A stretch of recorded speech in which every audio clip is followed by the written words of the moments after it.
लड़की से फिर पेय की दुकान पर गई है एक कप पेय लेने के लिए, लेकिन उसे पता नहीं था कि पहले ये वायरस से दूषित हो चुका था। जैसे ही पेय धीरे धीरे कप में डाला गया, वैसा ही रहस्यमय वायरस भी कप में आने लगा। वेटर ने तैयार की गई ड्रिंक लड़की को दी। उसने पानी का गिलास उठाया और गटगट पी गई। पलक झपकते ही गिलास में पानी लगभग खत्म हो गया। वह एक महत्वपूर्ण इंटरव्यू में जा रही थी। तनावग्रस्त लड़की ने बचे हुए पानी को एक ही घूंट में खत्म कर दिया। इस समय उसे महसूस हुआ कि यह आमतौर पर पीने वाले पानी से अलग था, लेकिन लड़की ने ज्यादा नहीं सोचा और सीधा इंटरव्यू बिल्डिंग में चली गई। सब कुछ सुचारू रूप से चल रहा था, लेकिन लड़की की नाक से अचानक खून बहने लगा। और अधिक अजीब बात यह है कि वह खून काला था। वह पूरी तरह से असमंजस में था, बिल्कुल नहीं समझ पाया कि आखिर हुआ क्या है। अचानक सिरदर्द जैसे तूफान की तरह आ गया।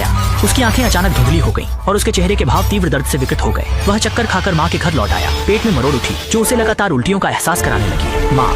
थोड़े विराम के बाद उसने तुरंत अपने छोटे भाई को मदद के लिए फोन किया, यह बताते हुए कि उसे भी नहीं पता कि क्या हुआ और कैसे वह अचानक माँ के घर आ गया। अभी जो कुछ हुआ उसका दिमाग पूरी तरह खाली है। छोटे भाई ने सुनते ही महसूस किया कि बहन के साथ भी वही हो रहा है जो उसके साथ हुआ था, और उसने बहन को घर में रहने के लिए कहा और कहा कि वह तुरंत आ रहा है। थोड़ी देर इंतजार करने के बाद मुंह में एक अजीब सी बदबू फैलने लगी। फिर उसने माउथवॉश उठाया और इस बदबू को भगाने की कोशिश की, मगर जैसे ही उसने मुड़ने की कोशिश की तब तक बहुत देर हो चुकी थी।